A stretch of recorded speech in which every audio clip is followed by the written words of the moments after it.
Hello and welcome to PEI's weekly newscast. I'm Tildy Bayar. In this week's global power sector news, change is expected at the top at EDF. A contract has been awarded to build Brazil's biggest biomass plant. China is to phase out solar and wind subsidies by 2020, and a European Union report finds onshore wind to be the cheapest source of power. Speculation is rife in France that the head of Europe's biggest power generator and the world's biggest atomic operator is set to be replaced. The board of state-controlled EDF will replace CEO Henri Proliot with Thales CEO Jean-Bernard Lévy when it meets on Thursday, according to reports. Proliot has been at the helm of 84% state-owned EDF since 2009 and has presided over an agreement to develop an atomic plant in the UK. He also resolved a financing deficit for renewable energy during his tenure and embarked on an investment plan for aging French reactors while also developing new reactors in France and China. An EDF spokeswoman declined to comment ahead of the board meeting, but reports say insiders stated that the decision came from President François Hollande. The two men had previously clashed over Hollande's decision to reduce France's share of nuclear power. Meanwhile, another French company has confirmed that it is to build what will be Brazil's largest biomass power plant to date. Areva won the contract to build the 150-megawatt Campo Grande biomass power plant for utility Bolt Energias in the state of Bahia, northeast Brazil. The facility will run on woody biomass and is scheduled to start operations in 2017. The contract requires Areva to deliver engineering, procurement, and construction services for the plant, which will feature 3 50-megawatt modules.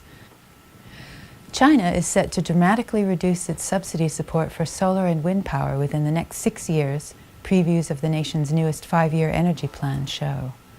An unnamed government official was quoted as saying that manufacturers should actively improve their technology to cut costs in order to gain market share instead of depending on government subsidies. Under the new plan, China's tariffs for solar power will be reduced by 50% by 2020.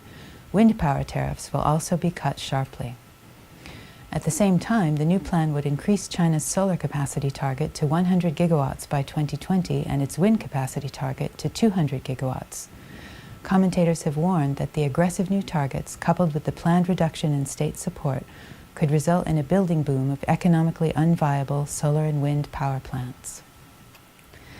A new European Union report has found that onshore wind is a cheaper source of power than gas, coal, and nuclear when so-called external factors such as air quality, human toxicity, and climate change are considered. According to a study released this week, onshore wind's approximate cost per megawatt hour is around 105 euros, while gas can cost up to 164 euros per megawatt hour, and nuclear's price can reach 133 euros.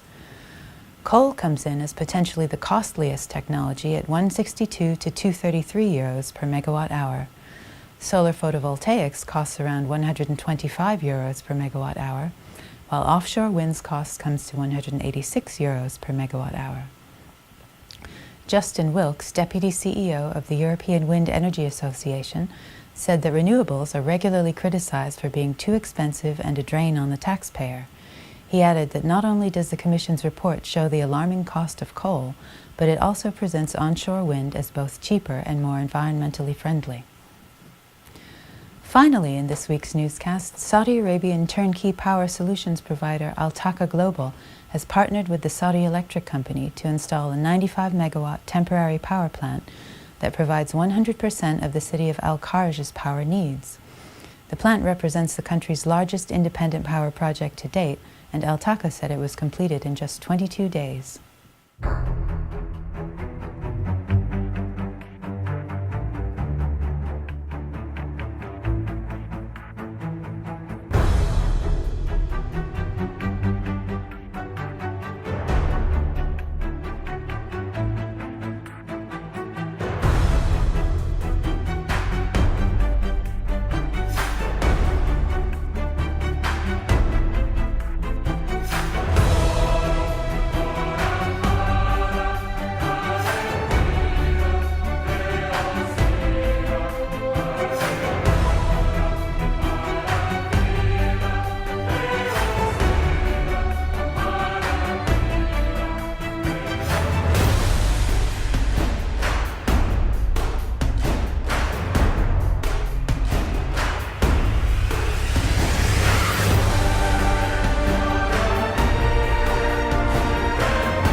That's all from this week's Power Engineering International newscast. We'll have more breaking power sector news for you next week.